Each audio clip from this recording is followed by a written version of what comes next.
J.J. Watt.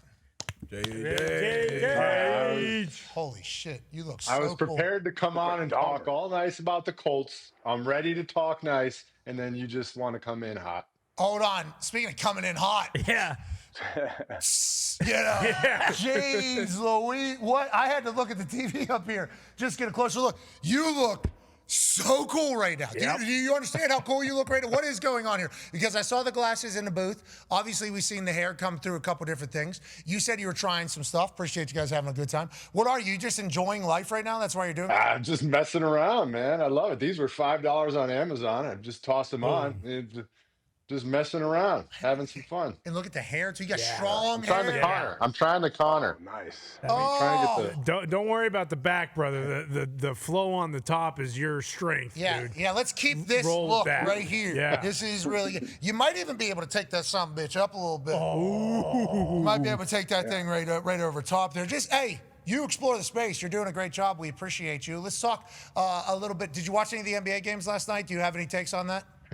I watched a little bit of it. I had my son was rustling around a little bit in the bed, so I was bouncing back and forth. I saw the end of regulation. I unfortunately did not see the end of two overtimes. Monday night really buried me, staying up till 3 a.m. watching the Texans game. That was tough to stay up and watch, and we won't have to talk about the Texans anymore. I don't want to make you feel bad, especially with how good you look, but let's talk about the AFC South. Indianapolis Colts. I saw your tweet. I retweeted it. I don't know when you tweeted it, but I don't know. I just saw it, and your breakdown is everything that we have been kind of thinking as well from watching this team at the Loud House. But I do appreciate you having a chance to learn about them, talk to them, watch a game, call a game, especially against a team I think we all respect in the Chargers. What are your thoughts on the Indianapolis Colts other than just this tweet? And they're for real, right? It feels like they're actually for real, Jage.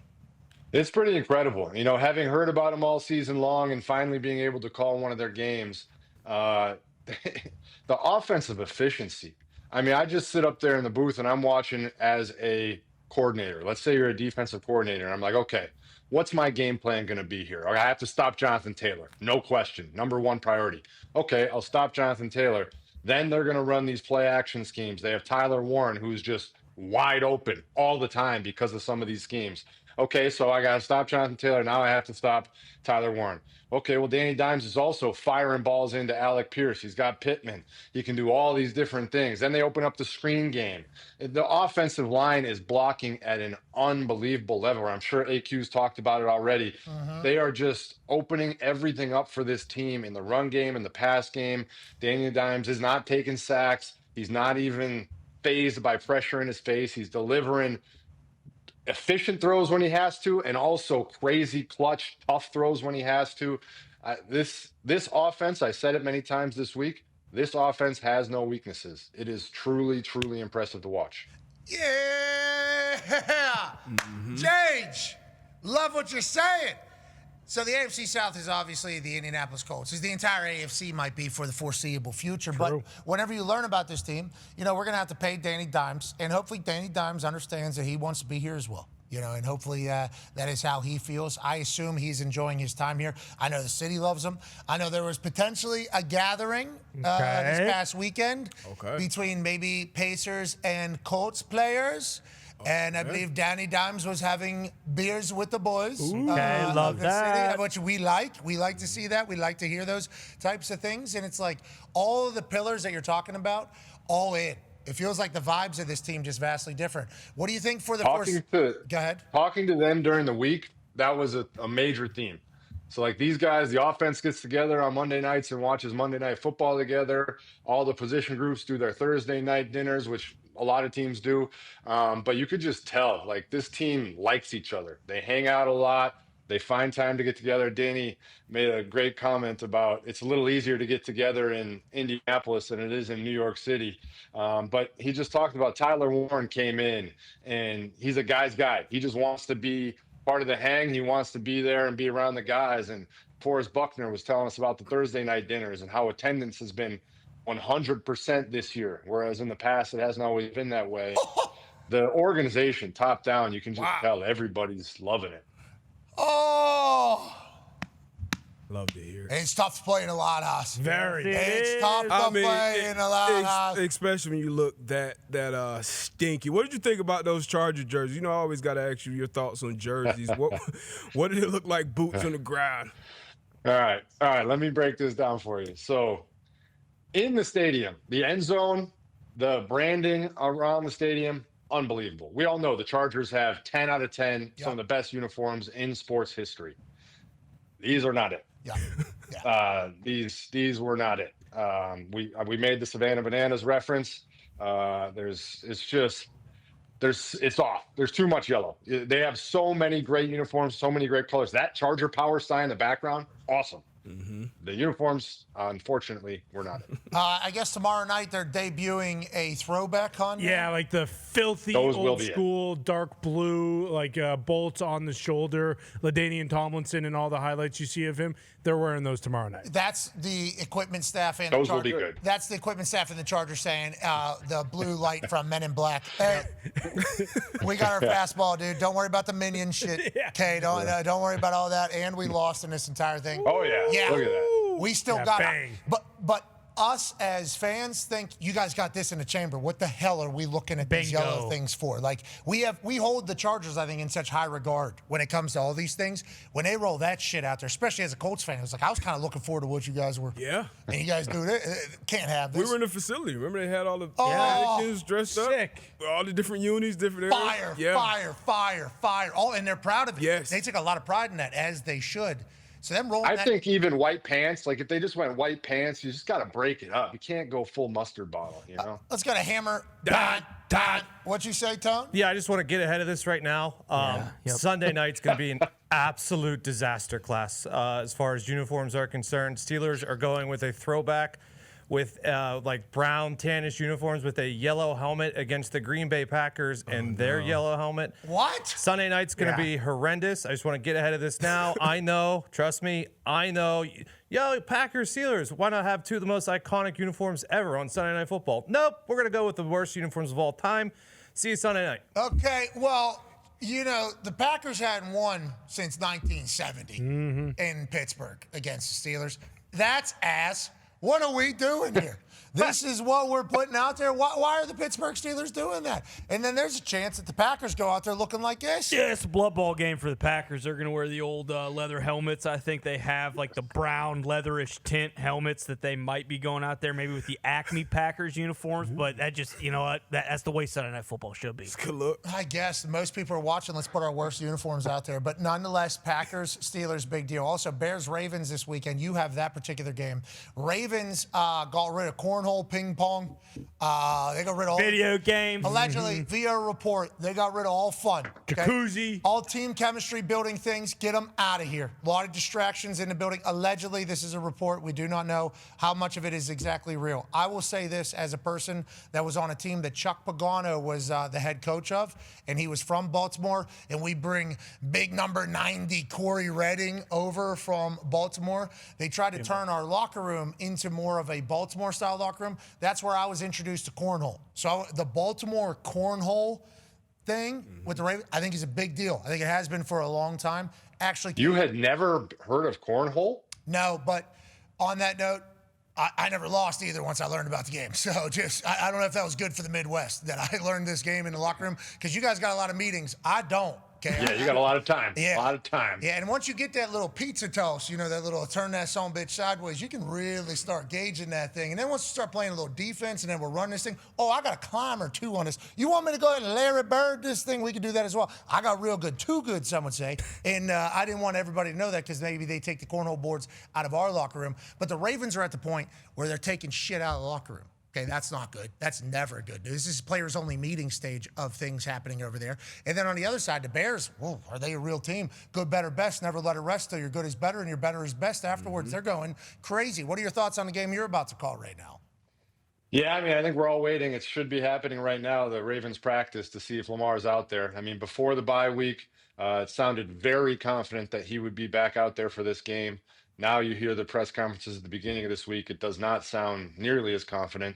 So we're all kind of waiting to see what practice looks like today if he's out there, because that's I mean, we all know we've seen what that product has looked like the last few weeks without him out there. He's former two-time MVP for a reason. Like they need him back out there badly. And on the other side, the Bears, 4-game winning streak. They're starting to look like what you would imagine Ben Johnson's vision is for this team. They're running the ball really well. Their offensive line is playing together. The running backs are seeing it, hitting the holes. Dennis Allen has that defense humming. They have turnovers on turnovers on turnovers. TJ Edwards comes back, plays really well. Honestly, if they even continue to elevate Caleb's game to another level, there are much more things that can be unlocked for this team. So you look at it as a 4-game win streak and you think to yourself, wow, they're playing really well. And then you turn on the tape and you're like, these guys could be playing even better than they're playing right now. Sound football, though, is what you're talking about whenever you say like Ben Johnson, like tough, sound football is what you're seeing from film? I think there's a lot of run game. He's really implementing that run game, kind of that Detroit, like take advantage of what you know you can control well. I mean, they have some really condensed formations. They run a lot of shifts and motions. They have, I believe it's the #1 most explosive plays in the NFL. The guy just really knows how to scheme, and you can tell that the players are picking up on what he wants them to do. And as you saw by the locker room after the game, they're also buying in from an emotional standpoint. How about him, the mic'd up of they're scoring a touchdown, 4th down stop, everything. He doesn't even. Psycho. He's awesome. He is a psycho. He's a psycho. Yeah. That is exactly what he is. And I don't think we knew that. I mean, obviously we knew he was very good. He was the belle of the ball. We did not know he was a full football psycho. No. Had no idea. Yeah, we had no clue. Him walking into the Bears thing. Exactly. Us watching that now with what we know. Yes. Okay, because we see his offense. Gimmicks, people run all over the place. This guy might be fun. This guy must be a good time. Now what we know about him, looking back on his first speech to the entire building, Jesus, he hated everything about it. Yeah, he hated every single thing about that. And we'd like to let Ben know, you might be the perfect guy for Chicago, brother. And I think if you continue to win, they're going to love everything about it. They don't need you to be doing all the bullshit. No. Okay, we just want to win football games for the first time, long time. And if Caleb's bought in, there's a chance here we got something special brewing in the Midway. Good for them. Thankful for them. In the NFC North now, all of a sudden. Uh-oh, Ty. Best division in football. It might be the best division in football, but now it also makes more sense looking back on maybe like his relationship with Dan Campbell and why it worked. Like Dan, like, you know, he's not a big tough.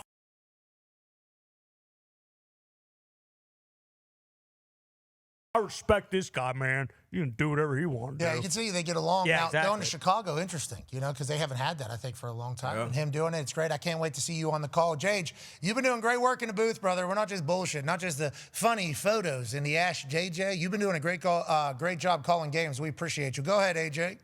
Yeah, Jage, you were mentioning the explosive offense that Chicago has, a pivot to an offense that hasn't been as explosive. The New York Football Jets.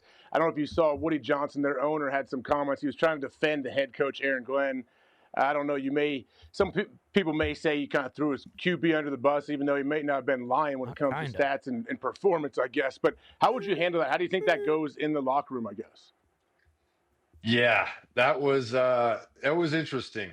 Just because we all have eyes, we know what's kind of been happening up there. We know it hasn't been great, but for an owner to just pretty much explicitly say that the quarterback has been bad in the way that he did, that's not something you see very often. And Justin Fields, whether been playing great or not, like he is very well liked in the locker rooms he's been in. The players like him. So it's when your owner says something like that, it definitely is discussed. I mean, it's definitely something that people see, and you just around the league, people see that, oh wow, that's like, even though whether he's benched, whether he's not benched, who knows what that situation is. That is something that I can't quite remember an owner saying something like that in the middle of the season while the guy's under contract. Can you? No. I mean, Woody does a lot of Woody stuff, you know, and it's pretty cool just to him. I mean, our coach is good. Yeah, the guy $20 million a year I paid sucks quarterback. Yeah. So might be a Bill O'Brien situation. Antoine Staley. Oh yeah, that's might be a little fight to coach. Yeah. Antoine Staley, New York Daily News reporter, says Aaron Glenn when he was asked about the quarterback situation, we will have a quarterback. They will line somebody up in the quarterback position. Okay. That's good. That's good for the sport. Good move. That's good for the team. I think that's good. You kind of have to have somebody there at some point, even if it's the punter. You know, because punter lines up, I guess, technically in the quarterback position every once in a while. And Aaron Glenn's letting you know, we will take the field. Love that. With a QB. Aaron Glenn's trying to change it. You talk about Ben Johnson. Mm-hmm. Obviously, they both come from Detroit, where if you think about Aaron and Ben, oh my God, and then MCDC, think about everybody thinking the same exact way about everything. Now you get dropped into a new building, and they don't think like that at all. And it's like you got to do not just the team, not just the locker room. That's an entire culture shift you got to do to a building. Ben being able to do it as quick as he's been able to do it in Chicago, and then what Aaron's going through in New York. Do you think there is success on the other side with Aaron Glenn? It's really hard to say, man. I mean, I having been there, we did their first game of the year. We saw him in the preseason. I mean, he says all the right things. The building seemed to buy in. He wants it to be football first. He doesn't want it to be the fluff, the media, anything outside the building. He wants it to be pure football first. They've had a really, really tough go of it here. There's no question about it. And yes, the quarterback play hasn't been great. Some of those first half, end of the half situations have been pretty wild. I mean, you have Garrett Wilson kind of questioning your own decisions on your team. Like, so that's where you start to see some cracks where you're like, well, hang on a second here. Like there's doing everything the right way and making sure we're doing it. And then when it comes time to implement it in actual game situations, if it doesn't go the right way and you see players, captains, leaders start to question it, I've been in those before. We've all been in those meetings where coaches go over those situational situations where it's like, hey, at this point in the game, this is what we're going to do. This is how we're using our timeouts, and this is how we attack it. And then all of a sudden you get in that situation and they don't do it. And you're like, wait a second, why do we have that 45-minute meeting? The guy can't throw. We're trying to get to halftime. Okay, that's see. So you got Garrett Wilson throwing everybody under the bus whenever he said out. I didn't know what the plan was. Then once I found out what the plan was, I was bummed out about it. I was bummed out that was the plan. Then you got the owner coming out saying, Coach isn't the problem. You guys are looking at the wrong guy. Yeah. That quarterback sucks. I mean, that's like the most It's Jets. a tough place to play, man, because it's just there's a billion eyeballs on you at all times. The pressure's so high. You have to win immediately right now. Otherwise, everybody gets pissed. You don't have time to develop or build that culture. So I have sympathy for that, but it's certainly been tough. I also know if you win there, you're top of the world. So Parades forever. somebody's going to figure it out at some point. We hope there's more of this. We hope there's more of this over there for Aaron. Because that Jets job has sucked a lot of happiness out of humans and a lot of emotion and a lot of soul out of people. We hope that doesn't happen to Aaron Glenn. Good luck over there, AG. Yep, good luck. Kelvin Shepard's having a good old time in Detroit right now. He's running up and down the sideline yelling, and Aaron Glenn's over there like, my owner wanting a quarterback and a wide receiver. Yeah, we have a quarterback. Yeah, we will play with a quarterback. Tough spot. Yeah. That's a different world, but hey, you're the head coach now. Now, let's talk about another pressure position, being a Philadelphia Eagles player, just in general. Now, this Eagles team obviously has a lot of drama, but maybe they got maybe a leader coming back. Go ahead, Con Man. Yeah, Jay, it's Brandon Graham coming out of retirement and rejoining the Eagles. Last year, he was the one in the media, actually, that accidentally said something about Jalen Hurts and A.J. Brown. So maybe there's a chance he's coming back in there to maybe, heal the locker room and get them back on track. What do you think about this move? And now that you are, this far away from from coming back and all that shit after the first couple of years you were done, can you tell us what the closest time or closest team you were to coming back, if there is any at all? Yeah, I think this is great. I'm very much looking forward to seeing it. I'm happy for him. I mean, I know exactly how it feels to be out and watching and like having that itch. So I'm really looking forward to seeing him play and him getting that experience. And just there's literally nothing like playing NFL football, man. It is the coolest, best job in the world. And no matter what you try and do in the real world, you can never replicate that locker room, that adrenaline, that feeling of that competition. There is nothing better. So I'm happy for him. I can't wait to see how he does. I do think that the Eagles are like, it's crazy. Like you see him start out the year so well, and then you see him go through all this stuff and the media and everything, and they're still a very good football team. Like we can pick them apart and everything, but like they're still a very good team. So maybe he's bringing it together and is the ultimate glue guy. But I'm just happy for him. And then from my standpoint, I mean, it was never actually legitimately close. The two teams I was watching always were the Texans and the Steelers, because it would have to have a real, true, significant meaning for me to have come back. And it just never came to fruition. Both those situations needed you, and you chose not to do it. I think, They if I didn't. recall. If I recall. Yeah. Yep. Both those teams did need a possible pass they rusher did not. named J.J. Watt. I think because we got real excited every time one of those situations popped up. Hated that somebody got hurt. Didn't like it. Actually, we thought there was going to be no injuries this entire season. Turns out we were wrong. You're going to be wrong whenever you're on daily sports talk, whatever the case. But we thought maybe you were going to go back to the Steelers. I mean, it was like storybook shit was happening. TJ and JJ getting introduced last as they're coming out onto Acrisure Field. I mean, doing the entire thing, doing all of it. I mean, that was like a potential possibility there, we thought, with the way the roster was kind of constructed. And then the Texans, same exact thing. You were in the building, too. You're in the building. You're in the building. So you, I think, mentally didn't want to deal with the Monday after the game. I think I've heard you talk about that. Yeah. And I was very conscious of like the retire, unretire thing for me. Like when I made the decision to retire, I took a lot of time to think about it because I knew that I was most likely going to be a retire once and be done guy. So I didn't take that decision very lightly, and I knew that it would take something unbelievable to get me out of it, and that situation never arose. I was always ready. I truly believe for 2 years I was fully ready. At the end of 2 years, I could have still gone back out there and played. Now this is probably the first year where I would be like, you got to give me a legit three months to get ready if I need to get ready now. Okay, so you finally stopped training like an asshole? Is that what you're saying? A little bit, yeah. I mean, I still train like an asshole. I still train like an idiot. But I'm definitely taking an off day here and an off day there a little bit more often. Oh, Yeah, I remember when we were talking your first year of retirement, and it was like, what are you doing, dude? This is not what it's supposed to be. I need to be able to walk in every room and beat up everybody that I walk into. Yeah. I remember that whole line. And we thought you were a psycho. We're happy you're at the point where maybe you sleep in for a day or maybe take a day off, let the body recover. And we're also excited and thankful that you did a retirement, and then you said, you know what? I did my shit, and now we're just awaiting on the Hall of Fame. Because if you would have won back, that delays the Hall of Fame. Yeah, exactly. That delays the Hall of Fame another 5 years. BG, John Clark of NBC Sports over there in Philly, is reporting that it's his understanding that Brandon Graham has been working out regularly over the last month or more to get ready for a possible return, with an original plan of possibly returning for the Green Bay game after the bye week. It looks like it's been sped up. I'm told he's been ready and is in great shape.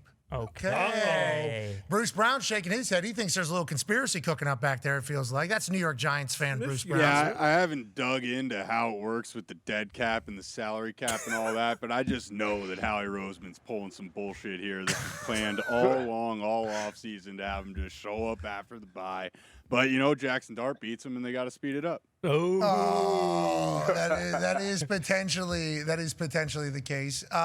Let's get back to a team that obviously you know a lot about, and you said you would have went and played there if that was the case. We're going to stay away from questions about the Houston Texans because of what I did early, but A-Cush actually has a very good question about the dynamics potentially behind closed doors down there. Yeah, the Texans defense is playing at a high level. Obviously, we saw that the other night with 4 takeaways. Is there ever a worry or a concern that there's some division between offense and defense in that locker room?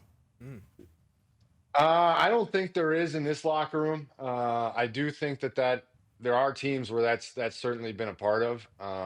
I think with this team, it just seems like on the offensive side, it might be more like not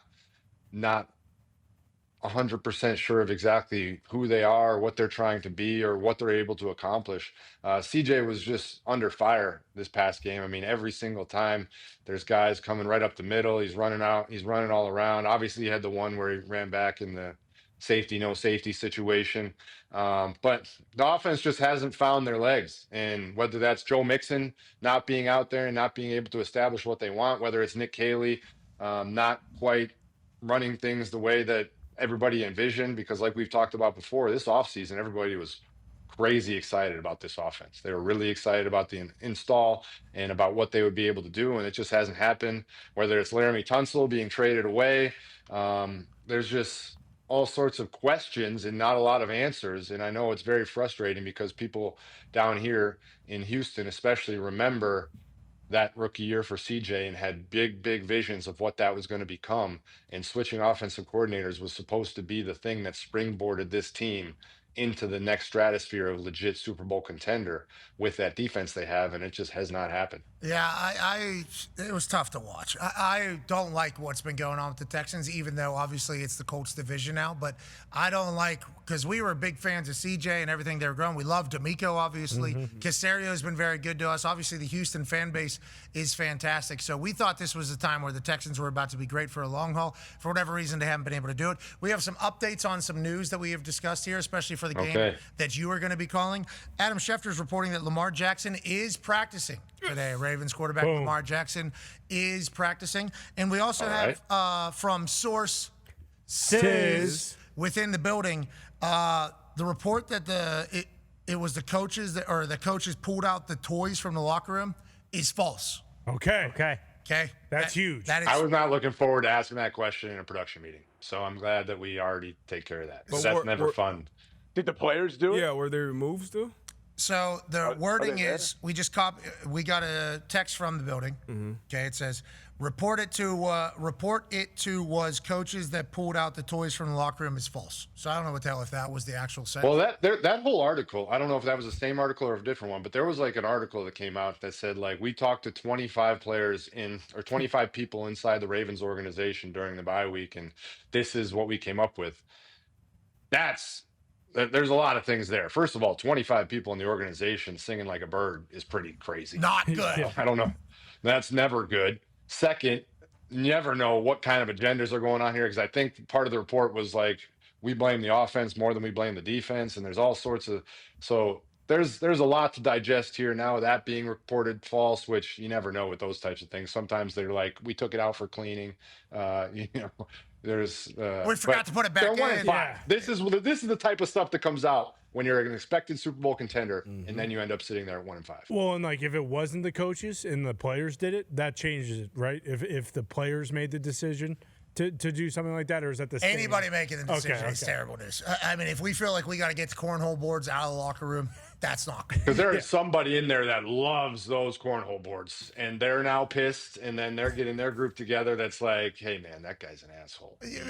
He thinks that's why we're losing? Well, maybe he should cover somebody a little tighter on man. Let alone the politics of who's voting to keep what in there. But also, this is where people gather. Yeah. There is shit talk happening in these moments. There is, let alone me, punter, kicker, whenever everybody else is studying film, and I've gone through every rep. I got some time here to do it, let alone that whole aspect of it. But these things, these little places in the locker room or in the building, this is where people gather. This is camaraderie. This is where people become humans. Ping pong table, even if you're not a ping pong player, there's a couple people playing. You'll stop by for 30 seconds, 45 seconds, have a little moment, keep it moving. Even maybe potential gather entire team. It's like these are just little moments to provide moments. Mini hoop. Yeah, mini hoop is huge. Yeah. Time to compete together. You get to compete. Like, it's just more. It's great, I think. It's that thing where everybody's always like, you need to be locked in on football. It's like, okay, you do not watch film or study your playbook for 24 hours a day. When you're in the building, not every single moment is in the meeting room. There are times where you are resting and relaxing in between. That's some of the best memories are those where you got guys dropping $20 on who can make it into the garbage basket with their tape after they take it off. You know, like, $20. Those are the. Awesome. Yeah. I kept it low. I don't know what the threshold is for whatever it's supposed to be. Whatever it's supposed to be. 20 push-ups. Yeah. M&Ms. Yeah. That's what I've lost a lot of push-ups in my day. I didn't expect somebody to make the Gatorade bottle shot that they certainly made right there. Lost about 600 M&Ms on that particular shot. We got another message. It was the veteran leaders that wanted all of the games out there. So I think so it is out. Yes. So it is out. Yeah. Oh boy. So the message was that the veteran leaders saw what was going on, and there was too much. I think the young players are abusing it or something. Like, how's that work? I wonder. Too much jocularity going on. Goddamn guys kids coming in late video to games. meetings. Yeah, trying to play Fortnite all day in the locker room. It's like, hey, why don't we, look at a coverage or something? Yeah, why don't we watch the film? Why don't we? Man, that's tough because now you got leaders, and then now you got a little segregation in the locker room now. And I saw a pretty. Then you have somebody leader. saying, "Well, I don't agree with the leaders," and then you're undermining leaders. Yeah. They're A lot of vets on that team too. It's not like you have obviously young players that play, but it's a Pagano lot might have of- been cooking everybody on the ping pong table. Was he cooking? Hey, they call him Ping Pong Pagano actually because of his ability to do. Maybe they go out and dominate this week, and then every team is just firing ping pong tables out their locker room. Everybody get out of here. See you Do later. the Dolphins have a ping pong table? I don't know. Not enough of those to get out of the locker room, brother. I don't know if that's going to help them. They stink at football down there in Miami. We don't love that. What are your thoughts on that situation? Go ahead, Todd. Yeah, I mean, now that you brought it up, Jage, and you're thinking about retirement, man, wouldn't that be a great place to go back for you this year? Maybe come in, save the Dolphins season. Listen, it's not great. It gets worse every single week. They've said, hey, listen, we're not going to fire Coach McDaniel anytime soon. It's not imminent. Stephen Ross doesn't really care, it seems like. And, boy, he's going up to the podium post-game and saying a lot, and that's really – people have kind of met their threshold with that. Tua is throwing people under the bus. He's throwing Tua under the bus. Just kind of what's your whole view of this entire Dolphins situation? This is far past ping pong table territory. When you are doing it as publicly as they're doing it and hiding it as little as they're hiding it, it just makes you wonder what it's like behind the closed doors, because it's pretty wild how much stuff they're saying publicly. And when you sit there and watch it and you just think to yourself, you didn't have to say any of that. Like, Tua didn't have to say what he said the other day. The coach doesn't have to say what he says at the podium. Like, it's you can stand at that podium and give coach speak and player speak answers. People do it all the time, and you can handle stuff behind closed doors. So when it gets to the point where you are discussing these types of things in public, generally that means it has been pretty bad behind the scenes for a while. And clearly it has to be at that point there. I mean, we all saw this team as a legitimate playoff team a few years ago and potential for bigger things. And unfortunately, it just seems to have unraveled quickly. Yeah, I think it has unraveled pretty quickly, and their fans have certainly witnessed it all kind of unravel in real time alongside Gumpy watching this team. Will anybody ever be able to win in Miami? Why not? Because have you been? I mean, obviously you're J.J. Watt, so I think you probably live and move a little bit differently than some people. But whenever you talk about a football team and the sum of its parts and everything that is available in Miami, I think it's going to be a tough place to win. You did it in 72. I mean, that's true. Before the merger. Yeah, you're right. 1972. I didn't even think. But about you could say that about like L.A. L.A.'s got a lot going on. No, it does. No, I don't think so. Actually, I think that's a little different story. Like Miami, Florida, and Cal. just never sleeps. Miami never sleeps. a lot of opportunities. Yeah. A lot of opportunities. In a lot of places you think are nightclubs, they're not nightclubs. They're actually adult ballets. And then you walk in there, they're also serving you steak, and they're telling you can be here till 7:30 a.m. And guys are like, well, I don't got a meeting till 8 a.m. So why don't I do it? I think there's just a lot of options down in Miami. I don't know. And I know the Miami Heat have been able to win. And obviously we've learned that Gilbert Arenas just gave a great quote to Neon, I believe, about what the lifestyle is of an NBA player and everything like that. Talking a little too much, a little chatty. Oh, I got to see that. A lot of stories coming in. It was a lot. He said a lot. I'm sure there's a lot of people. Yo. Whoa. Stop, But he's just telling us we're learning from outside looking in. I think Miami's going to be tough to win. And then we go back to what Tyreek Hill said after the season last year. Tyreek was done with this shit last year. Yeah. And everybody like kind of buried Tyreek for it. And then now the season's happening and Tyreek's like, that's what I was saying. This place sucks. It might be a reverse Dan Campbell situation, too. I mean, obviously, they never knew what he was going to turn into, but, like, he was their interim head coach a couple years ago. Like, he was in their building. They could have, I mean, if he gets that job, do things change, and do they stay the course a little bit more? But they're Detroit and Dan Campbell were the perfect marriage. I agree. Perfect time and everything. Like, I don't know if it maybe he does, but I do think you have to have the right mentality and infrastructure for that to happen. And we always have to remember what happened in his first year. Like, you had to be able to weather that storm. And I just, That was tough. I don't know if it's the same situation in Miami if he is able to do that. You mentioned Miami and the Miami Heat in particular.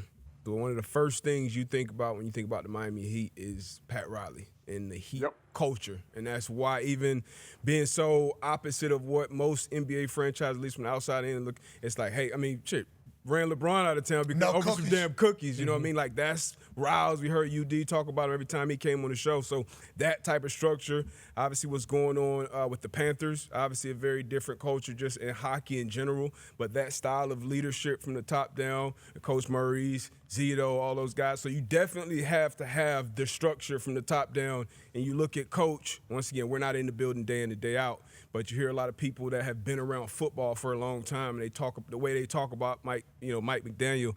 They'll be like, hey, that's the complete opposite of what you need, especially in a place like Miami. So yeah, it's going to be tough to win down there. He would have had to have won a lot. And they were starting out good, but all your shit that you do that they love whenever you're winning, they hate whenever you're not. Yeah. Which brings us to Russell Wilson. Greatest tweet he's ever sent. I mean, let's ride, Mr. Unlimited. You're talking about a guy that's given us a lot of catchphrases. Okay, he's given us a lot to the internet.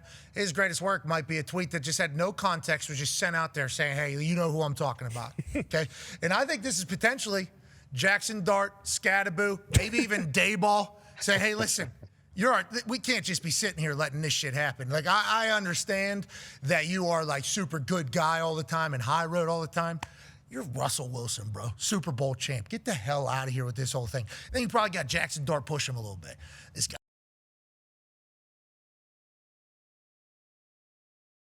Happening, and Russell Wilson says, yeah, you know what? Send it. First time we have seen Russell Wilson do this legitimately. Love it. And I want to let him know we love it, Jage. How do you feel about it? Yeah, I mean, I'm great with defending yourself against a just seemingly out of nowhere unnecessary shot. So yeah, nothing wrong with that. What I'm focused on right here now is that's a weightlifting glove type look on the right hand there.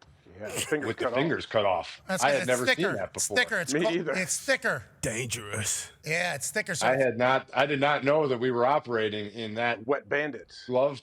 Yeah, that type of Bingo. territory. It is a wet bandits. Yeah, yeah, it is a good call. Yeah, because you need those fingertips so you have a control, but you need the thickness of the weightlifter to kind of keep it warm. Now, granted, it is certainly going to be different feel of the ball than what you're used to because there's a layer of warmth there in between.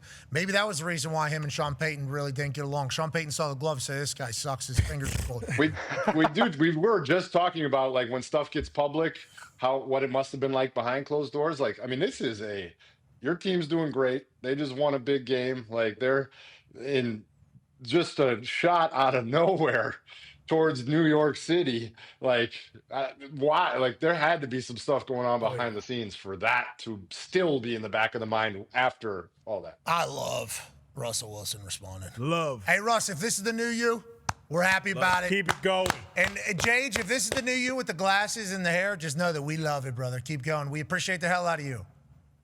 Thank you. I appreciate the hell out of you. What's behind you there? What do we got behind you? There's a lot of stuff like perfectly placed, it seems. That's the cleats from the game I played after my son was born. 2 sacks.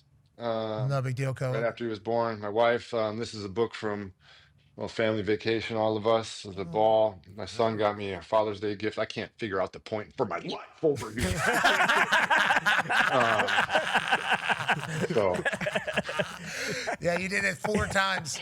You got the wrong have side. no 4 idea times. what's going on. Yeah. Not even close. Ladies and gentlemen, JJ Watt. Nailed it, Jage. Nailed it, Jage.